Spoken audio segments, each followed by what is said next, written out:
आज हम बात करने वाले हैं मूवी ट्रांसपोर्टर 2 की। ट्रांसपोर्टर 1 को देखे बिना भी आप ट्रांसपोर्टर 2 देख सकते हैं, क्योंकि इन दोनों स्टोरीज में कोई खास कनेक्शन नहीं है।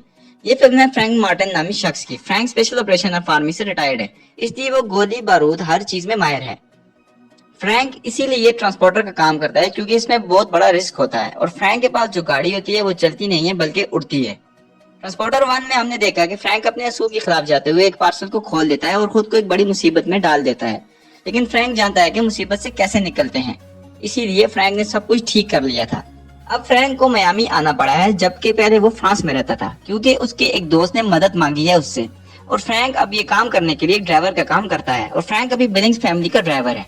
ये फैमिली अरबपति है और मिस्टर बिलिंग खुद गवर्नमेंट ऑफिसर हैं। बिलिंग्स की वाइफ का नाम है ऑड्री बिलिंग्स और इनका एक बेटा है जिसका नाम है जैक।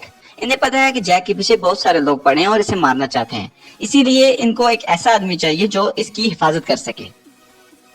अब फ्रैंक उसे रोज स्कूल ले जाता है और वापस ले आता है, ताकि उसे कोई किडनैप ना करे, ना ही कोई नुकसान पहुंचा सके। कहानी स्टार्ट होती है और हमारे सामने एक पार्किंग आती है, जहां फ्रैंक टाइम पूरा होने वाच को देख रहा होता है।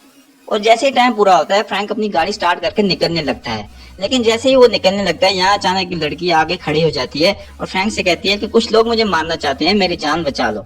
लेकिन फ्रैंक फिर भी आगे निकलने लगता है। अब लड़की समझ जाती है कि फ्रैंक रुकने वाला नहीं है, इसलिए वो पिस्टल निकालकर उसके सर पर रख देती है। फ्रैंक इस तरह बाहर आ जाता है गाड़ी से। जैसे ही वो बाहर आता है तो कुछ चोर उसकी गाड़ी में बैठ जाते हैं और गाड़ी स्टार्ट करने लगते हैं। गाड़ी स्टार्ट नहीं होती तो फ्रैंक से पूछते हैं इसकी वजह। फ्रैंक बताता है कि गाड़ी को कोड लगेगा तब वो स्टार्ट होगी। चोर फ्रैंक से कोड पूछते हैं, लेकिन वो बताता है कि मैं आपको नहीं बताऊंगा, जिस पर वो बाहर आके फ्रैंक से फाइट करने लगते हैं। मगर वो जानते नहीं है कि फ्रैंक चीज क्या है। फ्रैंक अब एक एक करके सबको मार देता है। ये सब देखकर लड़की डर जाती है और यहाँ से भाग जाती है। फ्रैंक अब यहाँ से अपने रास्ते पर निकल जाता है और पहुंचता है जैक के स्कूल। जैसे स्कूल पहुंचता है तो जैक स्कूल से बाहर आता है और गाड़ी में फौरन बैठ जाता है और ये दोनों गपशप करने लगते हैं। तभी हमें पता चलता है कि इन दोनों में बहुत सारी बॉन्डिंग हो चुकी है। अब फ्रैंक पहुंचता है जैक के घर, जहां उसकी माँ ऑड्री जैक से मिलती है और उसे अंदर जाने को कहती है। फ्रैंक ऑड्री को बताता है कि कल उसे एक दोस्त को लेने जाना है, मगर ऑड्री कहती है कि कल जैक का रेगुलर चेकअप है और तुम्हें इसको सुबह सवेरे हॉस्पिटल लेके जाना होगा। तुम ऐसे करना कि सुबह जैक को हॉस्पिटल ले जाना और दिन में अपने दोस्त को पिक कर लेना। इस बात पे जैक मान जाता है। अब ऑड्री फ्रैंक को बताती है कि जब तुम लोग वापस आओगे तब हमने जैक के लिए एक पार्टी रखी है, जिसको देखकर जैक बहुत खुश होगा। अब दूसरे सीन में हम कुछ लोग देखते हैं, जिनमें एक आदमी का नाम ज्ञानी होता है। ज्ञानी के पास कुछ डॉक्टर्स हैं और इन डॉक्टर्स के पास दो कलर्स की एक वैक्सीन होती हैं। एक होता है ग्रीन और दूसरी का कलर होता है पर्पल। पहले पता चलता है कि ये कोई वैक्सीन नहीं बल्कि एक वायरस है। ग्रीन वाली चीज वायरस है और पर्पल उसका एंटीडोट है। अब हमारे सामने अगले दिन का सीन आता है, जहां हम जैक और फ्रैंक को हॉस्पिटल में देखते हैं। साथ ही हम देखते हैं कि ज्ञानी के कुछ लोग हॉस्पिटल पहुंच चुके हैं और इनके ग्रुप को लीड कर रही होती है मिस लोला, और इनके साथ एक दिमित्री नाम का आदमी भी होता है। हॉस्पिटल के अंदर घुसते ही ये डॉक्टर्स और नर्सेस को मारने लगते हैं और लोला खुद एक नर्स बन जाती है। तब यहाँ फ्रैंक पहुंचता है जैक को लेकर और लोला को बताता है कि जैक के डॉक्टर का ये नाम है और हमें उससे मिलना है। लोला कहती है कि आज वो डॉक्टर तो नहीं है, लेकिन हम जैक को दूसरे डॉक्टर को दिखा सकते हैं, और फिर वो जैक को दूसरे डॉक्टर के पास ले चलती है।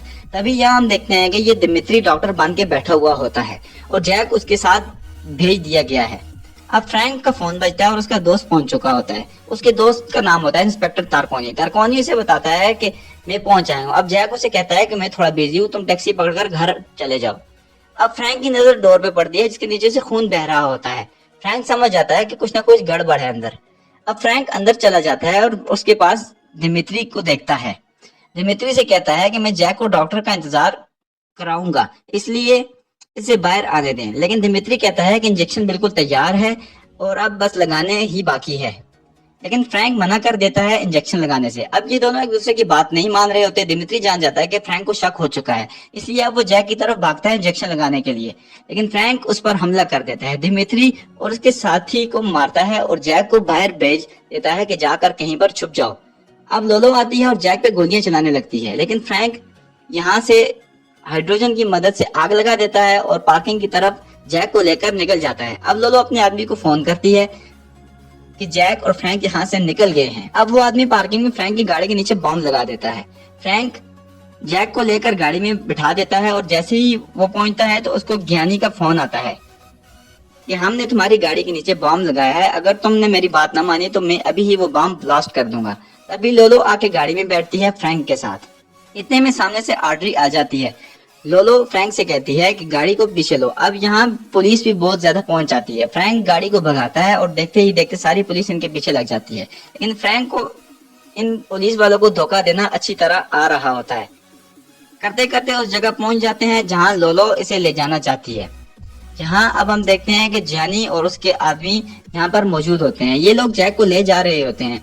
तभी हम देखते हैं कि मिस्टर बिलिंग्स को, जिन्होंने सारे शहर की पुलिस बुला रखी होती है, और अब जानी इन्हें फोन करता है कि अगर जैक चाहिए तो $5 मिलियन अभी के अभी पहुंचाओ। जितनी देर करोगे उतना ही तुम्हारा बेटा तकलीफ उठाएगा।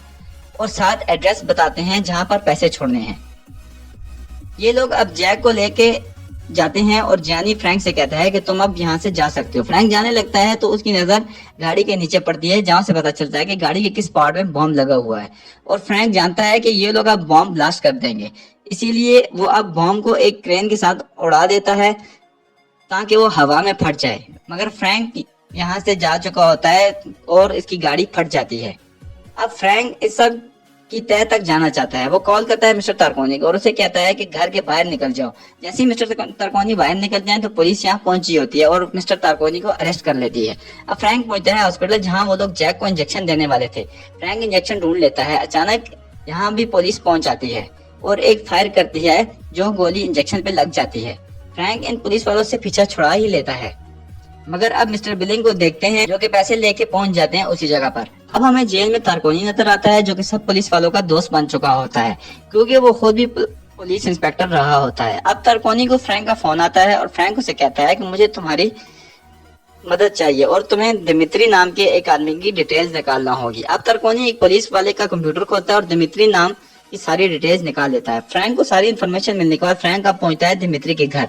मगर दिमित्री जैसे ही फ्रैंक को देखता है तो उसे पहचान जाता है और यहाँ से भागने की कोशिश करता है। फ्रैंक उसके पीछे भाग रहा होता है। दिमित्री फ्रैंक को धोखा दे के बस में बैठ जाता है। फ्रैंक भी कहाँ उसका पीछा छोड़ने वाला था। फ्रैंक अब एक स्पीड बोर्ड लेके दिमित्री के पीछे चला जाता है और उसे पकड़ लेता है।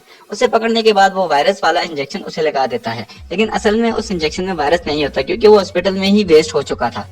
दिमित्री को अब यहाँ लगता है कि इंजेक्शन वायरस वाला था, इसलिए वो भागते भागते डॉक्टर के पास पहुंच जाता है।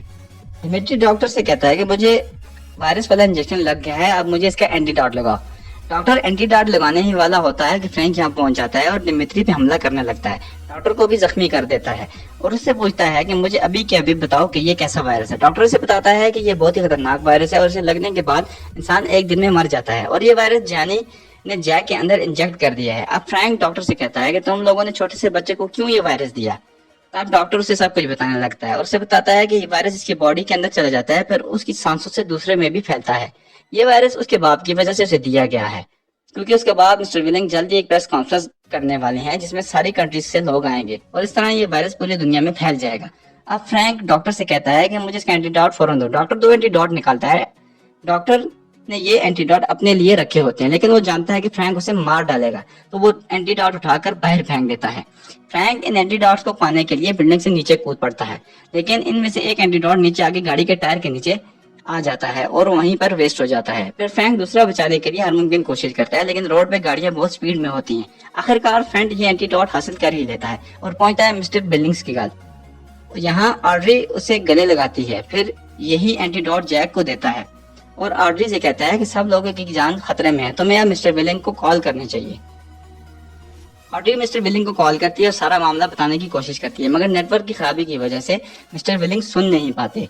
अब फ्रैंक ये सारा मामला सुलटाना चाहता है, तो वो कॉल करता है तारकोनी को और कहता है कि मुझे जानी की सारी इन्फॉर्मेशन चाहिए, और अब तारकोनी फिर से काम पे लग जाता है। दूसरी तरफ तबीयत खराब होने पर मिस्टर बिलिंग कॉन्फ्रेंस हॉल जाने से पहले बेहोश हो जाते हैं। अब फ्रैंक पहुंच जाता है जानी के घर, जहाँ उससे बहुत सारे लोगों को सामना करना पड़ता है, लेकिन फ्रैंक इन सबको एक एक करके मार देता है। ये लोग तादाद में बहुत ज्यादा होते हैं, इसलिए फ्रैंक को बहुत मुश्किल पेश आती है इनका मुकाबला करते हुए, लेकिन वो इनको मारते हुए रुकता नहीं है। अब लाशों के यहाँ ढेर लग जाते हैं। अब फ्रैंक पहुंचता है जानी के पास और उसे मारने ही वाला होता है कि जानी उसे कहता है कि अगर मैं मर गया तो सारी दुनिया खतरे में पड़ जाएगी, क्योंकि सारे का सारा एंटीडॉट मेरे अंदर है और तुम मुझे कभी मारना नहीं चाहोगे। इसी बीच यहाँ आ जाती है लोलो, जो फ्रैंक पे गन रखे होती है। जानी लोलो से कहता है कि तुम इसे रोक के रखो तब तक कि मैं भाग जाऊं यहाँ से। जब जानी बाहर जाता है तो लोलो और फ्रैंक की लड़ाई होने लगती है। फ्रैंक भी कोई कच्चा खिलाड़ी नहीं था लोलो ने उसे मारने की पूरी कोशिश की लेकिन ये नामुमकिन था। आखिरकार फ्रैंक लोलो को बेरहमी के साथ मार ही देता है और जैनी का पीछा करने लगता है। फ्रैंक देखता है कि जैनी एक हेलीकॉप्टर में बैठकर भाग रहा है। फ्रैंक उसका पीछा करता है और एक एयरपोर्ट तक पहुंच जाता है। वहां से जैनी एक प्लेन पे सवार हो रहा होता है और फ्रैंक उसी गाड़ी में अब प्लेन का पीछा शुरू कर देता है। जैसे ही ये प्लेन टेक ऑफ करने लगता है, फ्रैंक इसके टायर को पकड़ लेता है और इस तरह प्लेन के अंदर दाखिल हो जाता है। देखते ही देखते ये प्लेन हवा की बुलंदियां छूने लगता है और प्लेन में फ्रैंक और जानी के बीच जबरदस्त फाइट होती है। जानी गोलियां चलाता है मगर ये गलती से एक गोली पायलट को जाकर लग जाती है और प्लेन समंदर के अंदर क्रैश होकर गिर जाता है। अब फ्रैंक किसी भी तरह जानी को बचाना चाहता है। वो उसे लेकर समुद्र के ऊपर आ जाता है और फिर यहाँ सारी पुलिस पहुंच जाती है। फ्रैंक जानी को पुलिस के हवाले कर देता है और ये यूं सारी दुनिया को वायरस का एंटीडोट मिल जाता है। आखिर में फ्रैंक विलिंग्स और उसकी फैमिली से मिल जाता है और देखता है कि वो सब एक दूसरे के साथ बहुत खुश हैं। इसलिए फ्रैंक बाहर से ही वापस आ जाता है और उनसे मुलाकात नहीं करता। फिर वो अपने दोस्त मिस्टर तारकोनी को एयरपोर्ट छोड़ता है, उसका शुक्रिया अदा करता है और दोनों एक दूसरे को गुड बाय करते हैं। ये मूवी यहाँ पर ही एंड हो जाती है लेकिन ट्रांसपोर्टर की कहानी अभी खत्म नहीं हुई। ट्रांसपोर्टर सीरीज की तीसरी मूवी भी आपको जल्द देखने को मिल जाएगी। उम्मीद है आपको आज की ये मूवी पसंद आएगी। हमारी वीडियो को लाइक और चैनल को सब्सक्राइब जरूर कीजिएगा। Thanks for watching.